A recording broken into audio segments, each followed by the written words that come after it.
Assalamualaikum warahmatullahi wabarakatuh. Sampurasun. Tepang deui sareng Ibu di kelas Basa Sunda. Materi anu baris dipidangkeun dina dinten ayeuna nyaeta materi Pedaran Tradisi Sunda kelas 12. Sateu acan kana materi pangajaran, Ibu baris ngadugikeun heula tujuan pangajaran. Anu kahiji nyaeta maca pedaran pikeun maham eusina. Anu kadua nyebutkeun eusi pedaran tradisi Sunda. Anu katilu nyebutkeun adegan pedaran tradisi Sunda. Anu kaopat nyusun rangkai karangan pedaran tradisi Sunda.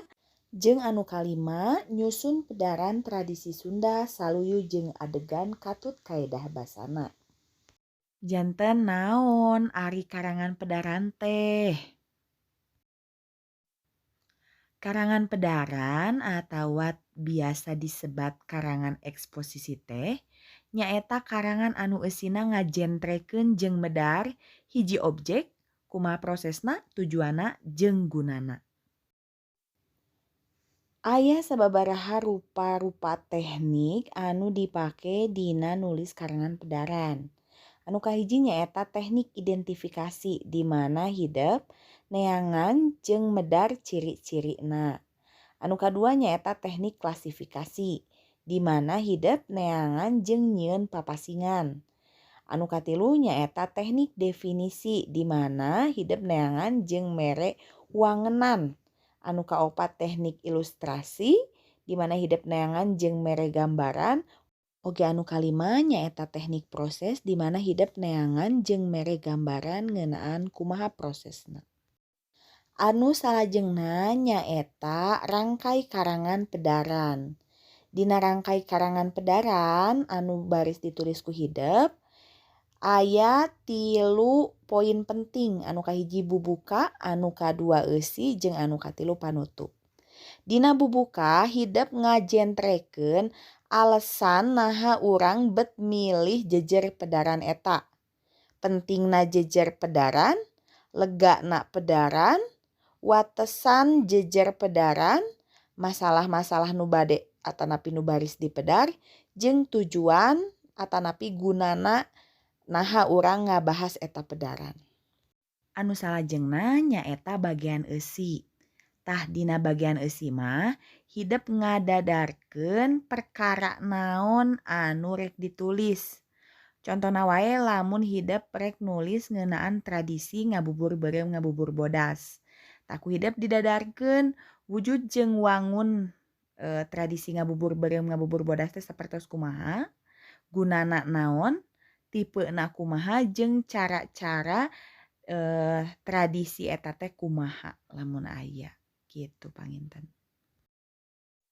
Anu pamungkas nyaeta panutup di mana eusina teh hidep ngadadarkeun kacindekan tina eusi pedaran anu ditulis ku hidep. Jeung lamun bisa mah ditambahan ku saran-saran kumaha carana urang ngamumule eta tradisi Sunda teh. Anu salajengna nyaeta cara nu bisa dilaksanakeun lamun urang rek nulis karangan pedaran. Nu kahiji hidep netepkeun heula pasoalan atawa perkara naon anu rek ditulis teh. Anu kadua hidep ngumpulkeun bahan atawa data keur ngarojong eusi pedaran.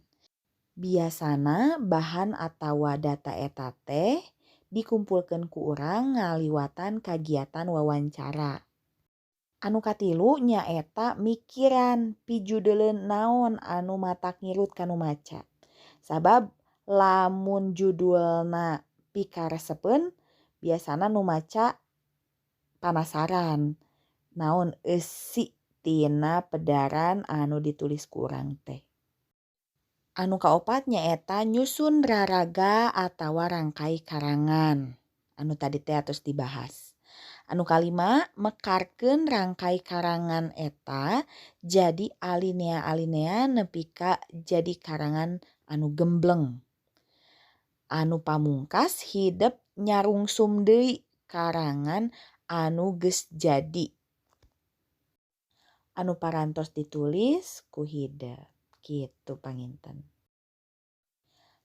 Tah, karangan pedaran anu geus ditulis kurang upama dimuat dina majalah atawa koran tiasa disebat janten artikel. Tadi parantos dibahas naon ari karangan pedaran teh. Ayeuna urang ngajentrekeun naon ari tradisi Sunda teh. Tradisi hartina adat kebiasaan atawa tali paranti anu turun-temurun ti karuhun anu masih dilaksanakeun dina pakumbuhan masyarakat.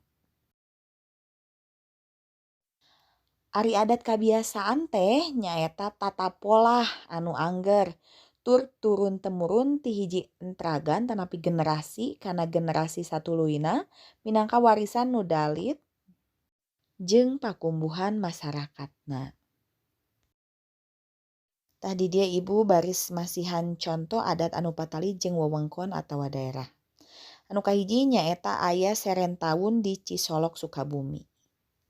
Anu kadua aya nyangku di Panjalu Ciamis.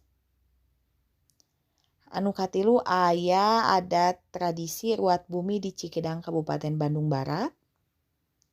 Salajengna aya tradisi suroan di Cirebon. Anu pamungkas aya rebo wekasan di Puncak Bogor.